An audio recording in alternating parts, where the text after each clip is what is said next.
Présidente, Monsieur le Vice-président et mes chers collègues, moi je m'intéresse depuis assez longtemps dans cette collectivité à ce secteur et j'entends depuis des années que tout va mal, que rien ne va bien, qu'il faut avoir peur de l'avenir et que notre collectivité devrait en faire plus, y compris d'ailleurs de la part de l'opposition actuelle lorsqu'elle était aux affaires, dans une sorte de surenchère.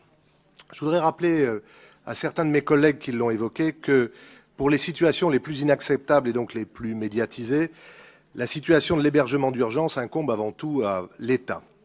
Depuis 3 ans en commission, j'entends donc logiquement de la part de l'opposition que nous pourrions tout régler à coups de millions. Que par exemple, nous pourrions mettre fin à la crise, ou d'ailleurs depuis qu'on nous en parle de la maladie chronique du logement en Île-de-France, en triplant, en quadruplant notre budget. Nous devrions aussi encadrer les loyers. Nous pourrions aussi freiner le développement des plateformes de logement pour les touristes, alors que nous venons de le rappeler à l'occasion de l'examen d'une autre section, nous appelons la venue des touristes de nos vœux.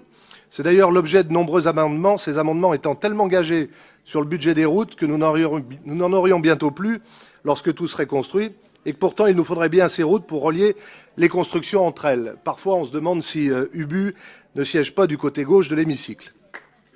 Mesdames, Messieurs, je pense que nous devons rester modestes.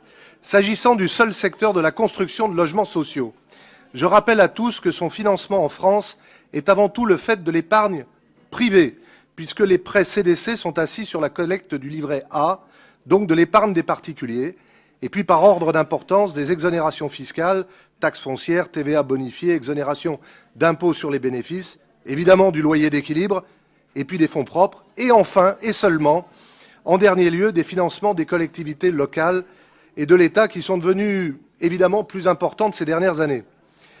Cette année, les initiatives de l'État concernant la mobilisation des fonds propres des bailleurs sociaux pour financer l'APL ont placé ceux-ci dans une attitude que je qualifierais d'au moins prudente quant à leurs nouveaux projets.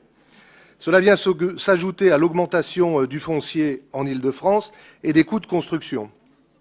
Du fait de ces augmentations, la part moins contrainte, beaucoup plus négociable des collectivités qui sont sollicitées devient encore plus appétante pour tous les opérateurs. La réalité, c'est que même triplés, nos budgets resteraient insuffisants. Et j'aime reprendre l'expression du vice-président Chartier tout à l'heure, on n'est pas la République. Nous avons tenu compte pour l'élaboration de notre cadre de délibération et pour sa déclinaison cette année de ces contextes complexes et particulièrement évolutifs. Nous nous adoptons à ce contexte contraint et changeant en choisissant la stabilité des dispositifs. En maintenant notre budget au niveau de l'année précédente, 8 153 logements auront été cofinancés, soit 2 700 de plus que l'année précédente. En choisissant de demander plus à l'établissement public et foncier, en lui demandant d'augmenter ses acquisitions de plus de 2 milliards pour 2020 et surtout en accélérant les cessions de 50% en 2020. Je rappelle qu'il s'agit là d'une cession au prix coûtant. Il y a ainsi un effet amortisseur des coûts du foncier en Île-de-France pour ceux qui veulent construire, en simplifiant les normes ou en évitant de rajouter des normes aux normes. Nous savons aussi travailler avec de nouveaux dispositifs, travailler sur les aides au logement à certaines catégories qui sont soit de notre compétence exclusive, soit insuffisamment considérées par les dispositifs nationaux. Je pense aux pensions de famille. J'ai été récemment inauguré une pension de famille dans le 18e arrondissement destinée aux personnes qui vivent seules et qui sont en traitement de maladies chroniques. Et je dois dire qu'il y a un dispositif qui, là, mérite d'être encouragé. Je pense au logement des jeunes, je pense au dispositif pour les femmes victimes de violences, et je pense enfin au partenariat noué avec la FAS, avec les SACIPAP et avec Action Logement, avec qui j'ai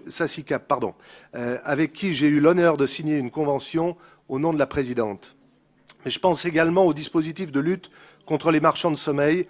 Voilà l'exemple d'une action nouvelle, bien construite, la mise en place à partir du terrain d'un dispositif adapté et complété récemment par des dispositions législatives. Merci, Monsieur le Vice-président, de vous être particulièrement impliqué dans ce dispositif. Nos aides aux copropriétés dégradées sont également essentielles. Le travail mené par l'établissement public et foncier sur les Orcodiennes, par exemple, y est exemplaire. Cette ligne a permis la réhabilitation de 1 315 logements cette année. C'est également la régularisation du fonds d'avance consenti aux communes victimes des émeutes de 2005-2007, et ces avances deviennent des subventions définitives. Bien entendu, dès que les conventions ANRU 2 seront opérationnelles, nous abonderons les budgets puisqu'il s'agit d'une organisation de la transformation urbaine qui a fait ses preuves. Le budget sur cette ligne suivra la demande. S'agissant de la construction, nous réaffirmons la nécessité de clarifier les relations des différents acteurs, et je pense ici à la métropole du Grand Paris. Bref, ce que je voulais vous faire passer comme message aujourd'hui, c'est que notre action envers le logement en Île-de-France ne s'arrête pas à la simple lecture des chiffres budgétaires. Savoir créer des synergies en mettant à contribution toutes les volontés de nos territoires, c'est la solution pour avoir une action efficace en Île-de-France, tout en restant dans le champ de nos compétences et sans viser des objectifs tant abscons qu'inaccessibles. Madame la Présidente, vous êtes à l'écoute de vos territoires, de leur pragmatisme. Continuez à le faire. Monsieur le vice-président.